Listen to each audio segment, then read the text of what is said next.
97.7 FM Radyo Maratas Kapo ang gusto. Babanam kiwalam, babanam kiwalam. Interesante nga mga tupiko halin sa pinanig sang maragtas nga nagbilig sang marka sa palanublion nga kultura, maragtas sang banwa, maragtas sang kapis. Unong hurangan datuay hinabongan adik. Kaupod si Boss Renante Ortiz Vista kagang manugpagtas nga si Dr. Vicente Vic Villan, maragtas sang kapis. Programang magatalakay sa mga hitabo, lugar, tao kag pagkabutang nga dako ang papel sa maragtas sang kapis. Kada adlaw sa Sabado alas 11 to alas 11:45 sa aga, maragtas sang kapis.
Ngin papel sa maragtas sang kapis aton nga pag-istoryahan sa subong adlaw. Alright, Dong, ma-continue kita na sa hatag sa aton nga mga kulturan sang dugang nga background sa mangin performance no sang aton nga mga contingent sa maabot sang nga maragtas sang kapis non cultural performance no sa maabot nga Abril 27. So ang aton nga part 1 ang banwa sang sapian in Capiz spaces, both building tradition and making of pangayos. So ano bot silingon sini Doc? Anong mga natabo to during that time sa siling i-portray sa aton nga banwasang sapian, Doc Vic? Ayun. Yun.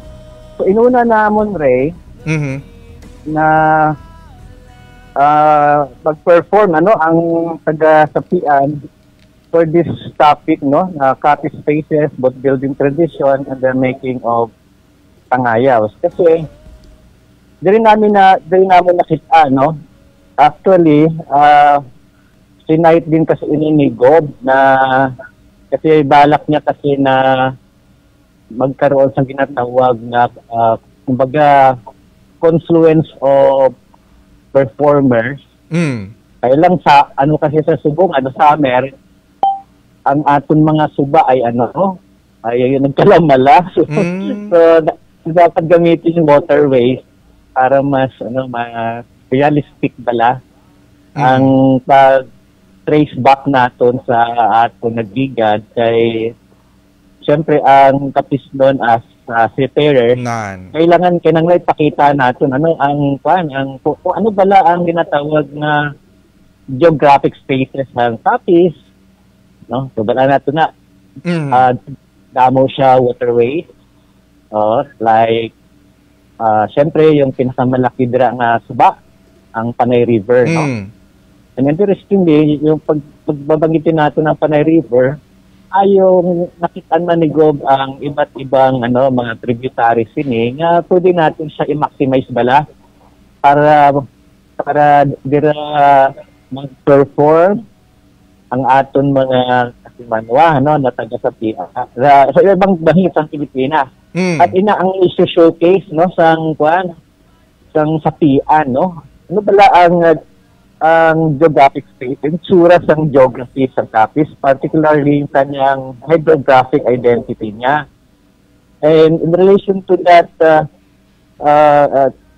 geographic identity niya, ay ipakita man nato na ginatawag na boat building tradition. Kaya man, kung aton balikan sa kasaysayan bala, kita natin na ang Capiz nun ay may dako siyang bahin, no? Ginatawag natin nga seafaring tradition o in general yung ginatawag na maritime civilization. So amo na akong panikasuggit namon nga i-showcase no ini nga topic sang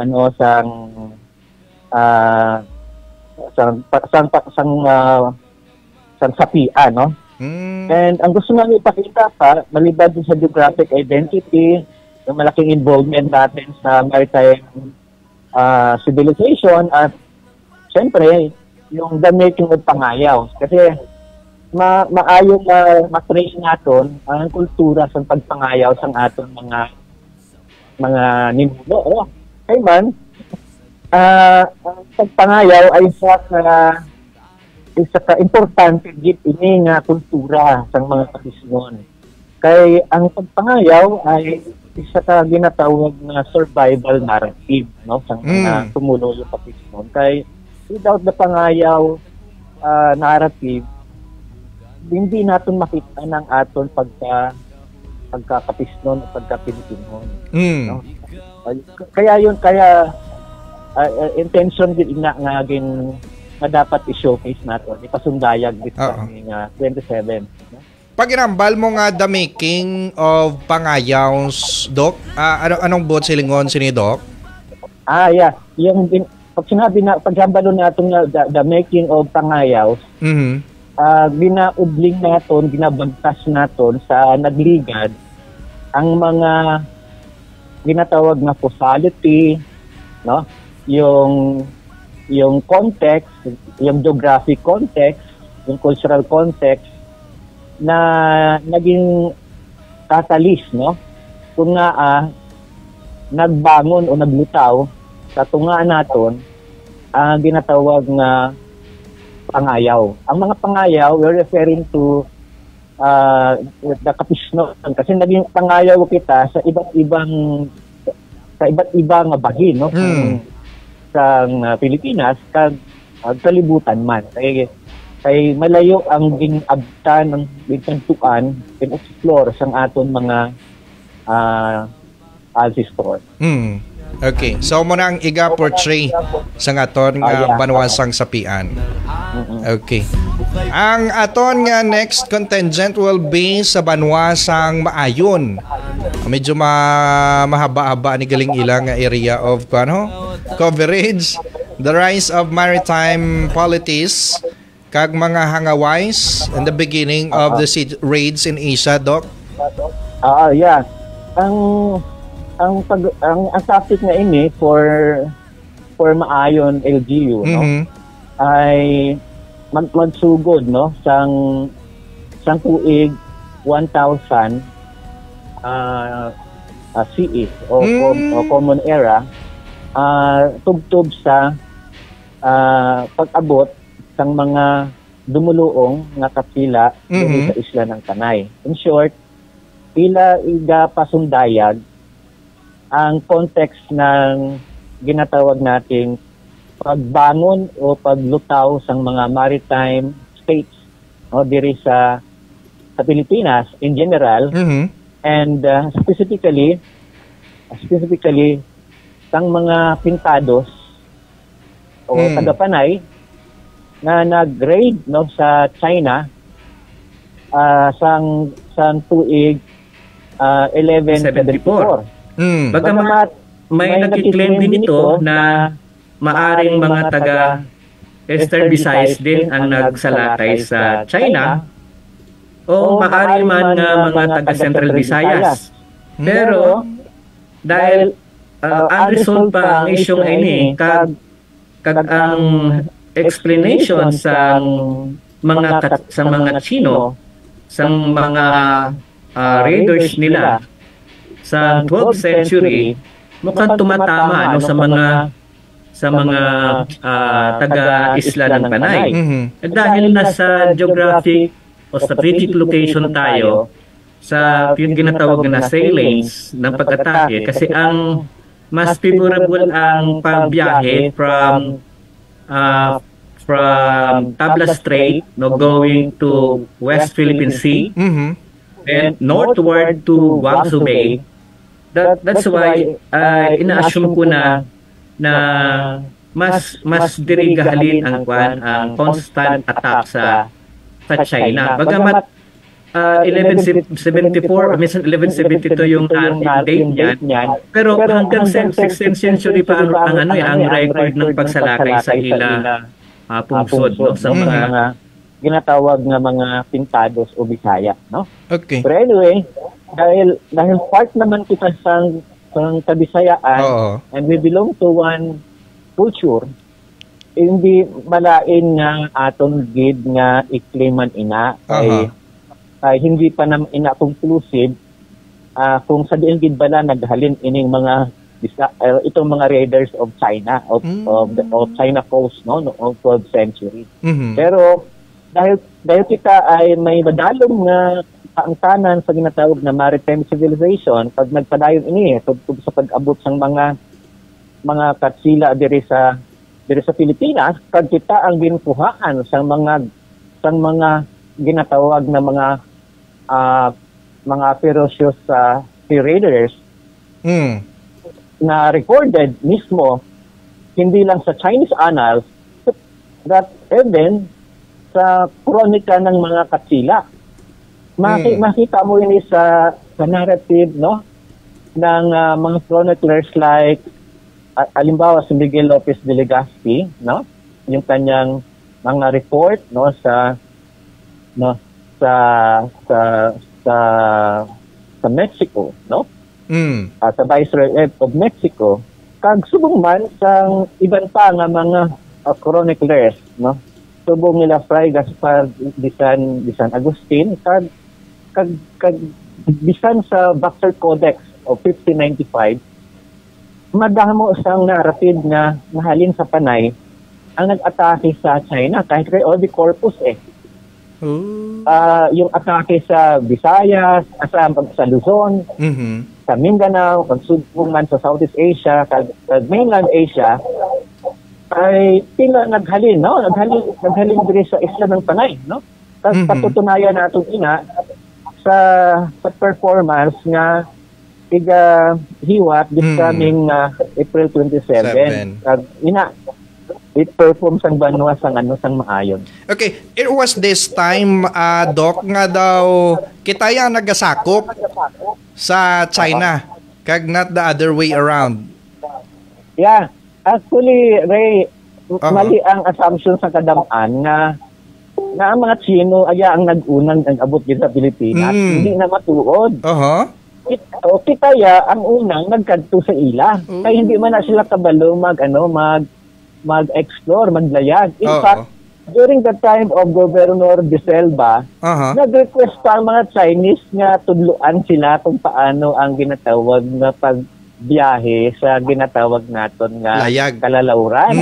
Ay kay laking sila sa ginatawag na expertise pag-abot sa ginatawag na seafaring. Oo. So anong ginapakita sila sa aton? Yung mga Chinese, may respect sila sa ating expertise sa sea. Both silingon, malawig na ya ang aton na nahibalaan na hanungod sa ginatawag na seafaring. Oo. Kanina ay ginapatunayan ng mga archaeological artifacts, no? Na ang ating mga ancestors, yung Austronesian ancestors naton, naglayag na as early as 5,000 BCE, circa 5,000 BCE. So imagine mo gaano nakadugay. Saan lang sila nag-attempt maglayag? Ang mga mga Chino kag matagpod lang ila ginlayag sang type parang sa Ming Dynasty ko dinaton hambalon nga dire sila nag-umpisa pero hindi pa sila tabaluya sa mga paglayag sa high seas. Mas diri lang naya sila sa mga gilid-gilid na sang mga Fishing. sa mga isla sa mainland Asia. Pero pag explore na dira sa high seas, mas ancestors na natin nayang nakabalo. So kita yung nag-discover sa ila kung hindi siya lang nag-una sa atin niya. Okay. Baliktad na yaray. Oo. Actually, doon muna ginaman yung abi, no? Kung kaysa kining iban mga teachers, doon muna magirang tudlo eh.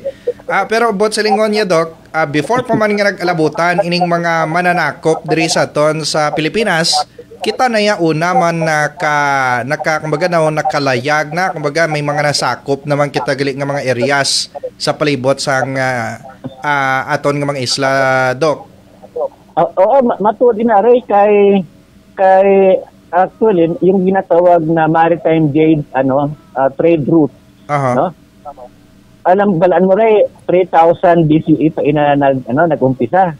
Pag natapos sa 500 CE. So silingon ang maritime jade trade route na ito na ini na solidly I shared experience between the Cham of Vietnam, yung mga IPs of Taiwan, and yung mga Pilipino sa Central Philippines. Wow. So ano ginatawag natin? Ano yung relevance na maritime jade trade route? Ang relevance niya, ginapakita na mas nauna kaya mag-trade, minmaximize na natin ang dagat for economic purposes and for political relations sa iba na bahin sa kalibutan. Wow. Mas nauna kita sa mga Chino na nagsugod sa ginatawag na Silk Road na nag-umpisa lamang sa tuig 130 BCE kag nagtapos sa 1433 CE. Silingon, ang Europe na nag-connect sa China sa tuig 130 BCE to 1453 CE, no? Malayo kita sa Europe. Silingon, mas advance siya ang ating geopolitical relationship, yung ating craftsmanship pag-abot sa dagat, kag ang atong skill sa maritime culture. But silingon, civilize siya ang mga Pilipino, nauna pa pag-civilize siya, no? Pag-abot sa dagat, kung compare natin sa mga Chino, kagsugong man sa mga Europeo. Gani sala iyan ang ginatudlo sa aton nga mga eskwelahan nga kita ang beneficiary o recipient sa ginatawag na Chinese civilization and even Indian civilization, pati ng European civilization. Malayo lang aton nga advancement kung ihambing natin sa ila. So kay tutulong na sa mga bata nga recipient kita ang beneficiary sa Western civilization, sa Chinese civilization, tag Indian civilization, hindi na yan matuod. So, ini-scam natin ang mga bata, ini-scam natin ang mga pumulo yung Pilipino, bangod sa atong ginatawag na mediocrity of historical knowledge. So, kinahanglan i-unlearn natong ina nga ginatudlo naton sa mga kabataan Pilipino. Agud nga ang aton dungog, no? Ay mahataga naton sang consideration para kita nga mga pumuluyo hindi manubo ang atong pagtulog sa atong mga kaugalingon, no? So kinahanglan ri ang kailangan talaga i-learn, kailangan educate tayo sa ginatawag na kamatuuran sa kasaysayan. No? Kamatuuran sa kasaysayan. Kumbaga do kita yung una nga nag-impluwensa sa ila Doc, pero subong kung basihan mo do ano natabo nga man pagabot sa advancement medyo na kuan ha na ungusan kita katama Doc Vic? Mahaba ina nga istorya, Ray. Oo. Kasi may mga factors behind kung ulihin na kita kay balaan naton isa diyan ka rason sang ginsakop kita sa mga katsila. Wala sila why gid sila nagpunta sa pagka nailap himulatan nga aton pagkalimtan ang ating glorious past. So but silingon tudog-tudog sila nagtrabaho para aton malipatan ang ginatawag sa Tagalog na maningning na nakaraan. Paano nila inaagin buhat? Obviously, gingamit nila ang mga social technology na ginpundar nila sa Pilipinas. Halimbawa, yung mga print technology naging instrument para ipalapnag ang katuyuan na hanungod sa greatness ng West, particularly ng Spain. Kag instrumental man inang mga libro sa ila pagpapalimot upang aton malimtan ang atong ginatawag na sibilisasyon, ating maritime civilization, para i-rechannel nila ang aton energy, yung ating kinaadman para sa kapakanan, sabitan Tagalog, para sa kapakanan ang ginatawag na imperyo sang mga katsila. So ginamit nila ang education, ginagamit nila ang education, para aton nakalimtan ng aton matayog nga sibilisasyon, nagligad nga na panahon. So maliban sa print media, wala naton ginagamit man nila ang yung ginatawag naton nga mga institutions, yung institutional platform like yung government, yung church,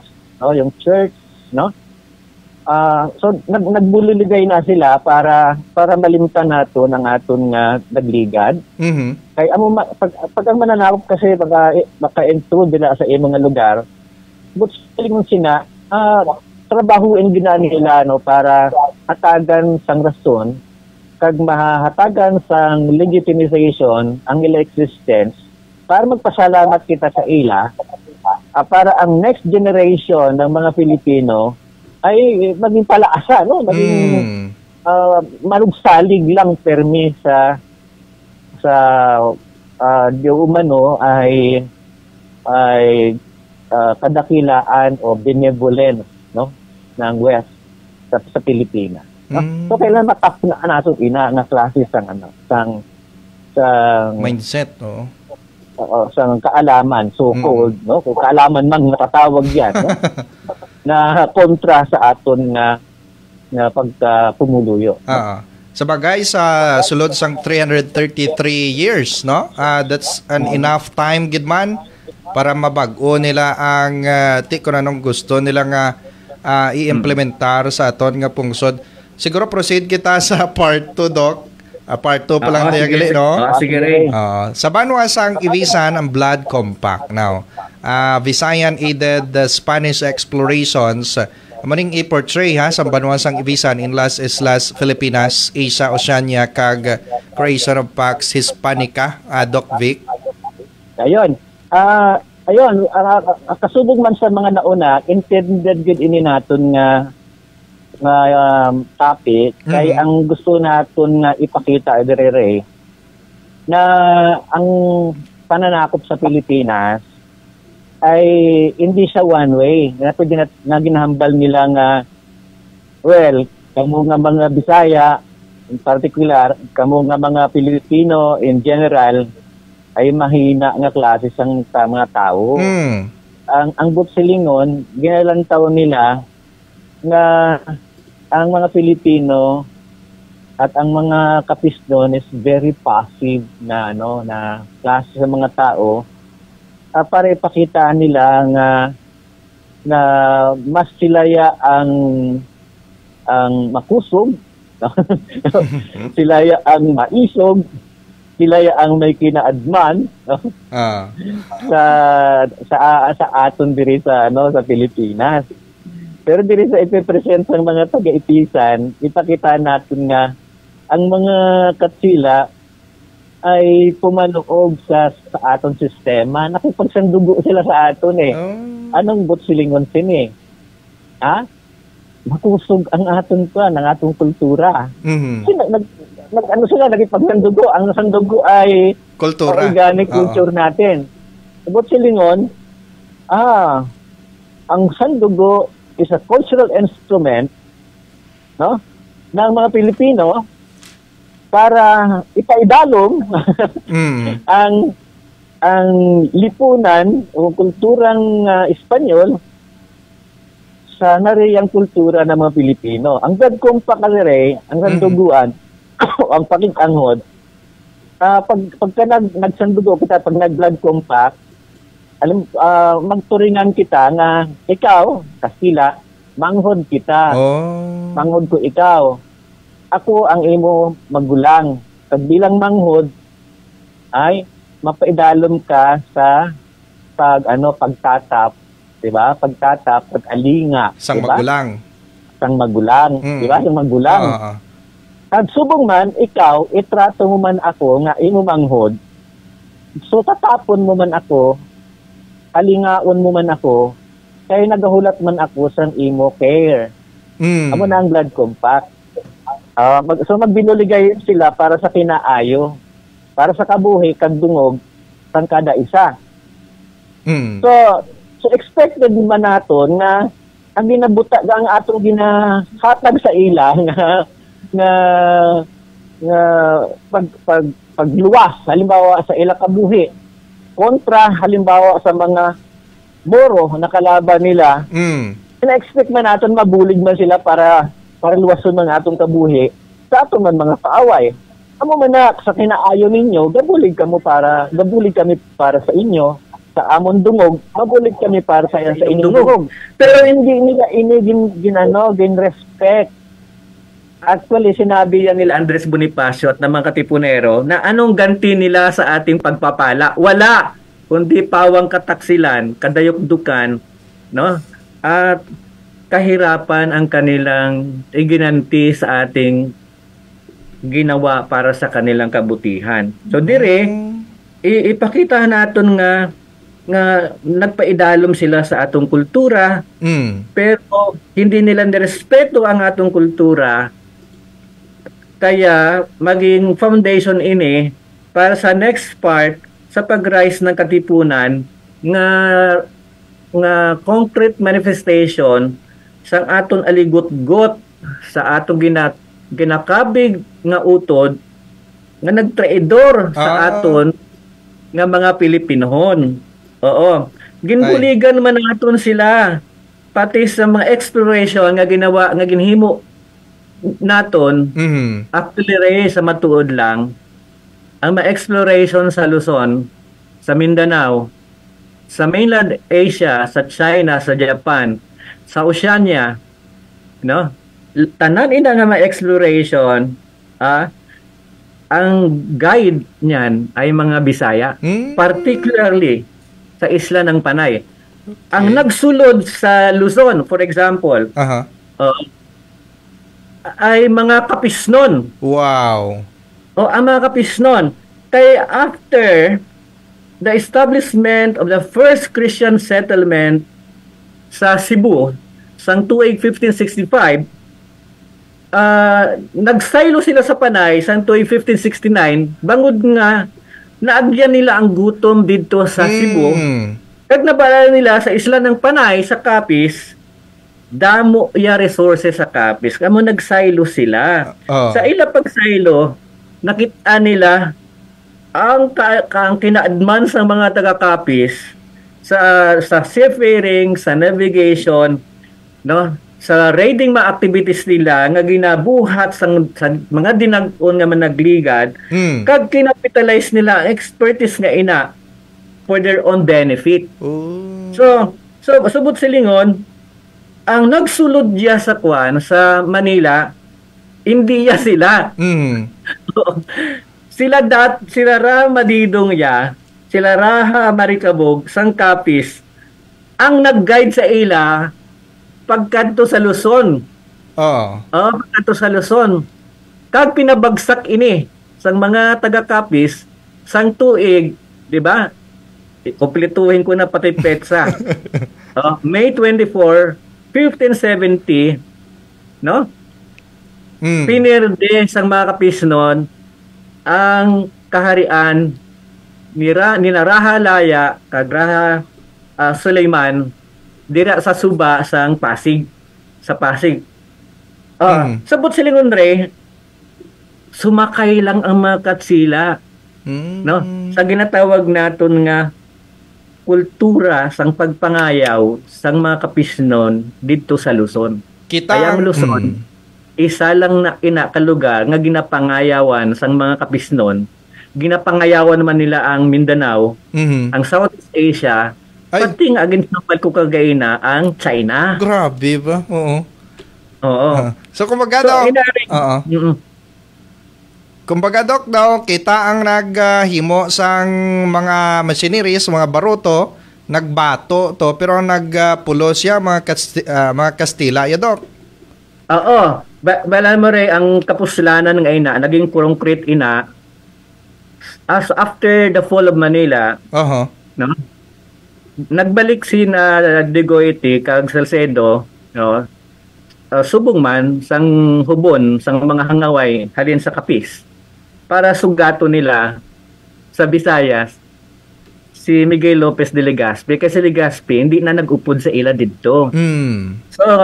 So naghinulatay sila dila sa isla sang Ulutayan. So ang balon ko na ang eksaktong adlaw, actually meaningful inang April 15 sa history ng Capiz kay founding. Damo daya nagkalatabo sang April 15 ha. Tingnan niyo ha.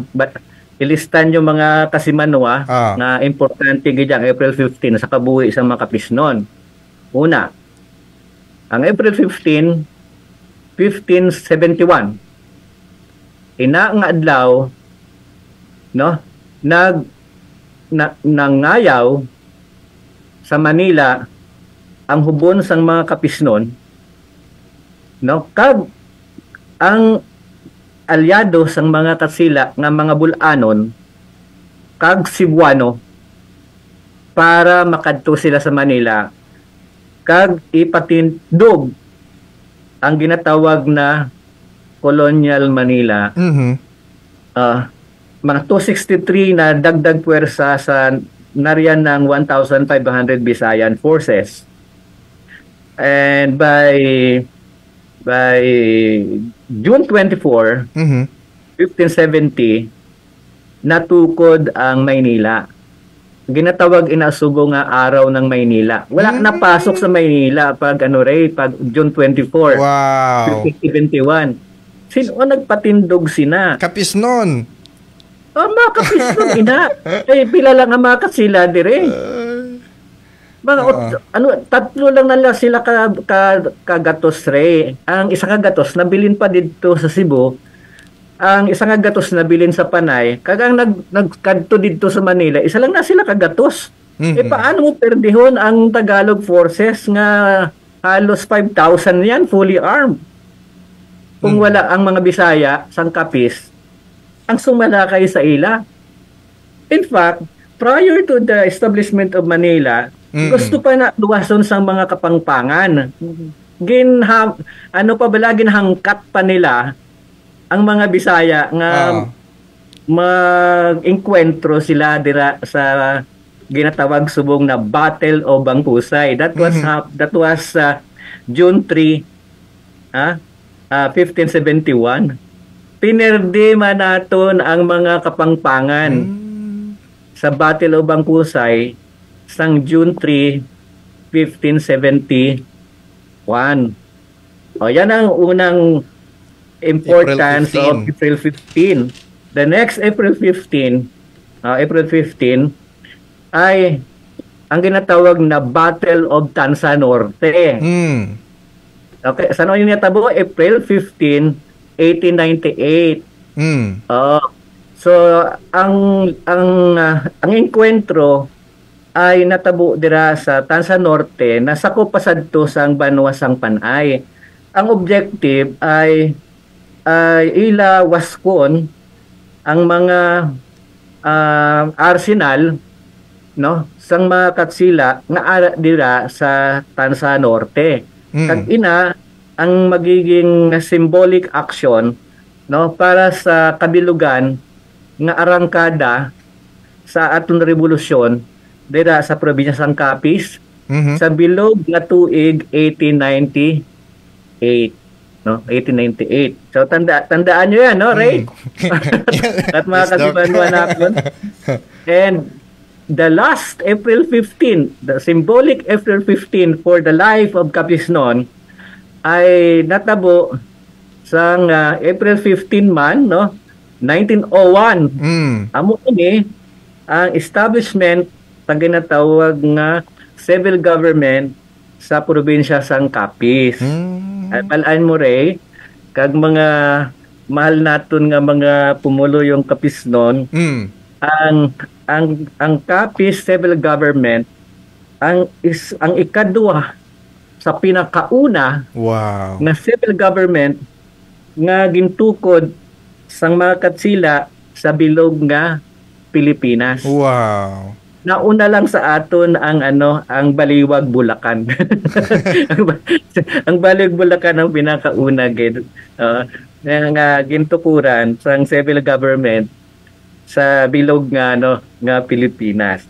So do permi kita sa ikadua rehaw.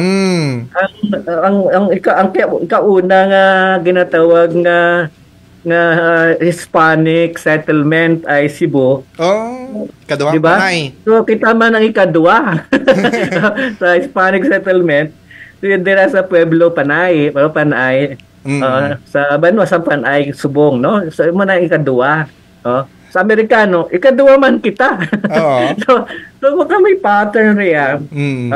Yung amo na. So kung balikan natin, Ray, inang sa Ibisan, yung ma-emphasize nila inang April 15, 1571. No, paripakita ang aton kusog, ang kaisog, kag kina-advance sa ginatawag na sea raiding activities. Wow. Okay. So ano na nato, dungog na sang mga Capiznon. Pero ba si Ray bala mag-isip ang aton mga pumuluyo nga di nag-collaborate kayo sa katsila. Oo. Yan. Amo gani. Subong sa akong gipatag kagina, pumaloob ang mga katsila sa aton sistema. I see. Therefore, ina nga aksyon contextualize mismo sa volition naton. No, sa atong kaugalingon nga kaayuhan. Nga kaayuhan. Kay wala pa sadto sa ginatawag na Philippine Republic. So hindi tayo pwedeng sino mag-ako sa aton nga nagtraidor kita kay wala naman Philippine Republic. Kaya ang Philippine Republic, ang notion of republic ay 19th century lamang yan na conceptualized. So ano yung context ang aton paghulag, sang aton hublag? Ang context ang aton hulag, paghublag ay organic sa ginatawag naton nga kaugalingon nga puod. So wala pa sang pungsod So ang ating paghulag ay sa context ng puod, hindi pa sa pungsod. And therefore, saan diin dira ang ginatawag na cooptation, collaboration, no? O ang ginatawag natong pagtraidor, halimbawa sa tumulo yung Pilipinhon, kay wala pa naman ang concept ng Filipino sa time na yon. Baga daw kanya-kanya pa that time and therefore, it should be considered as heroism. no? Dok, In that kita yung context. traidoran sa mga katsila. Gani, Dok. Kita yung traidoran sa mga katsila. Ang matuod, ang katsila yan nag-traidor sa aton. Hindi kita nag-traidor sa ila. Kag hindi man kita nag-traidor sa mga Pilipino, kay wala pa sa concept ng Pilipino. Baga daw single island pa to that time tanan Oo. Kanya-kanya, kanya-kanyang mga isla pa to not as a single island sa the Philippines. Alright. Kuhan kita, Doc, proceed sa kwartero. Kwartero naman. So, portray sa kwartero. So magkarugtong lang na sila So religious missionaries and La Armada de Pintados during the Spanish colonial consolidation in Islas Pilipinas, no? Ang ginatumod naton diri nga nga religious missionaries, no? Ay amo ini ang panahon nga nagsulod na ang estilo ng mga katsila sang ilang ginatawag na colonization ay nasa phase na ng ginatawag na consolidation. Tatlo kasi inaaray na stages. Una, yung ginatawag na period of exploration, yung tinalaki ko kayo na exploration yan Ikadua, ang ginatawag na period of Spanish integration, and the last one, period of Spanish colonization. Actually, ginatumudan natin diri ang 19th century period. Sang mga 1840s na NRA kay balaan naton nga ang ginatawag naton nga religious mission o evangelical efforts ng mga katsila ay ara lang ya sa mga coastal areas. Before the 19th century. That's why may mga tulay. Amo gani nambal nila nga ang Panay was the first island to receive evangelization process, but the last one, no? Nga ginatawag nga na evangelize. O na Christianize. So 19th century lang kita na Christianize. Ini ang panahon ni Bishop Cuartero. Okay. Si Bishop Cuartero ay siya nagse-serve sa Bishopric of Haro sa 1840s, no? I think that was 1842 kung di ko magkakamali, no? And si Bishop Cuartero ang nakasulod sa Central Panay. Sa 1840s Butsilingon, ginasignify niya ang ginatawag na Christianization all over the Philippines. Okay. Entire Yes, Doc. Entire Panay Island. Oo. Yun, no? So nadula ako rin sa kwan sa Zoom. Pero arang audio mo, Doc, arang audio mo sa kwan. Okay, sige. So padayon lang natin rin, no? Yes, Doc, yes, Doc. So gina-represent sang religious missionaries ang consolidation hindi lang ng entire Panay Island but even the whole of the Philippine archipelago para ma-achieve na sang mga katsila ang ginatawag nila na Hispanization process sa kabilugan sang kapuluan sang Pilipinas, no? Sang kapuluan sang Pilipinas. So amo ini siya ang i-perform sang kwartero, no? Para i-emphasize yung role ng mga even ng mga Bisayan din, no, for mga hapis nun din for colonial consolidation in Las Islas Pilipinas. Maradamo ang mga Pilipino kapis nun nga hindi lamang sila nagsulod sa state, sa colonial state, no, para sa ginatawag natin na entrada or yung military campaign, no, sa Mindanao at pati man sa mga nasa Upland North, kundi subong man madamo sang mga sang mga kapisnon ang nagsulod sa mga religious missions nga ini, no? Para sa kausa na ma-hispanize ang kabilugan sa Pilipinas, no? Kag mapaidalom kita, no? Sa massive exploitation, di ba? Manipulation, halimbawa, kag extraction of our natural resources, no? Exploitation sa aton human resources, at ating technological resources, kag subong man sang aton ginatawag na cultural resources, no? So amo na ang ang context naman ang i-perform sa part 3. Siguro next episode na or next talakayan na Tondri sa masunod nga adlaw sang Sabado. Pero ang Sabado daw muna gid ang highlight gani sa performance nila Baladok. Na 26. Hindi pa man 26. 26 no next. Bagare. Ining part 3 amo niyaya ang kuan ang pinaka-highlight na sang role ng mga kapisnon.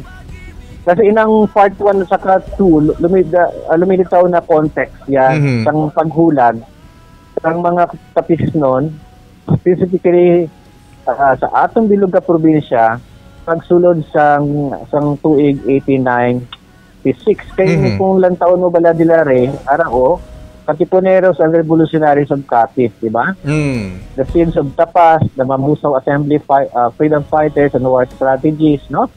So, sa klaro inakuan sa part na ina, the Battle of Tansa Norte, the Sins of Dumaraw, the Battle of Balisong, the Babaylanes and Binocos and their contribution to Philippine Revolution, the use of Capiz in the Philippine Revolution, Philippine-American War, World War II and beyond, the bandoleros of freedom fighters, the struggles for sacadas in Capiz, the Tomasites, pensionados and judicial systems in Capiz, the Capiz resistance movement and the liberation of Capiz during World War II, and the role of Capiznon artists and cultural workers in promoting heritage. So ano ray, specifically,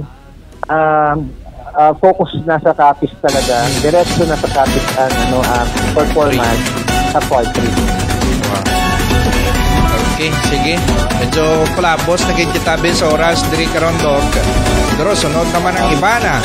Pero very interesting gid ang aton nga topiko sa buong no. Do tawag sini nagbaskog ng aton nga dungan sa mga ginpresentar mo sa aton nga bago nga mga impormasyon. Kita na siguro kita diri Dok kay I believe magkalantaw ka man no sining aton nga cultural performance sa 27. Ano re sa 26 abot ako bira sana may oras kita na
performance, no? Magahalin sa iba-iba nga mga kabanuhanan sa kabiligan sa probinsya. And last ray, tinatamyaw ko ang akon mga pakaisa dira sa Hagnaya. Kadang akong mga gumangkon dira sa Hagnaya amin dan Capiz, no? Kay Nining, no? Kay kaning, no? Natulungan ka ila mga kabataan at maayong ito sa ninyo kanan. Okay mga biyan si Dr. Vicente Vic Villan aton nga manugbagtas diri sa Maragtas sang Kapis. Kanami no, kanami sa aton nga topiko subong. Mas nagbasko aton nga dungan bilang isa ka kapisno. Dako gali nang papel sa mga kapisnon during that time kati ginasako no, ang sa park sa Luzon no, sa tempo sa mga Kastila maghimo sa mga baruto sa form of navigation. Grabe no, subong tala niya na balaan ng mga impormasyon. Ayo ka, kitaya gali una nag-impluensya sa mga Chinese. Kag hindi yang ang mga Chinese ang unang nag-impluensya sa mga Pinoy. Kita yang unang nagsakop sa ila. Kita yang unang naghatag sang impluensya sa ila, nag-edukar sa ila paano mag-navigate sa kadagatan. Bangod balaan mo ang probinsya sang Kapis, mga Kapis noon, mga mayad niyang mga mandaragat, mga nagapalalawod. So balantayan naman ni ang dugang naton nga mga istorya sang Maragtas sa madason naton nga episode dire gyapon sa Maragtas sang Kapis. Kag syempre kinanglan nyo maglantaw no, lantawon i-witness ang mga performances sa aton nga Maragtas sang Kapis non cultural performance sa maabot nga Abril 27 hapon ina ang performance. Ang parada aga balon sa tubig kag payong, remember mainit. Pero muna ang mga maragtaso na to ng mga performances nga dapat hindi nyo ma-miss. Makapabaskog pagit sa inyo ang bilang isa ka kapisnon. Wala, very timely ganyan nga to nga programa. Kag nakita ko nga bisan amat-amat lang, bisan gamay-gamay lang, at least may napapabalo kita. May mga nare-recruit kita nga magkutura na ton nga muni nga mga kapisnon, nga mga dungganon niyang mga pumuluyo. Alas 12:03 oras diri sa ton nga pagpanglagat.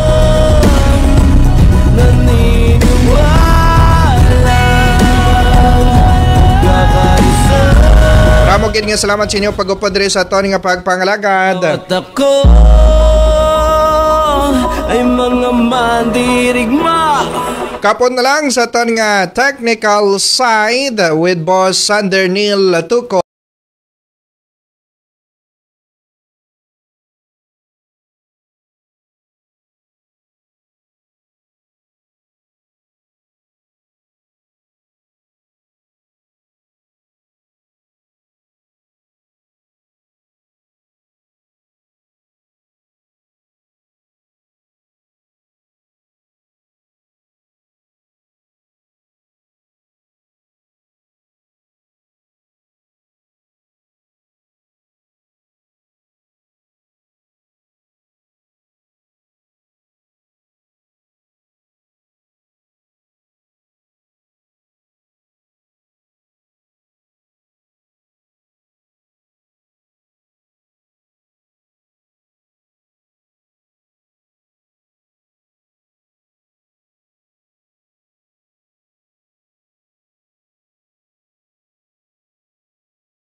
97.7 FM, Radio Maratas, Kapo ang Gusto.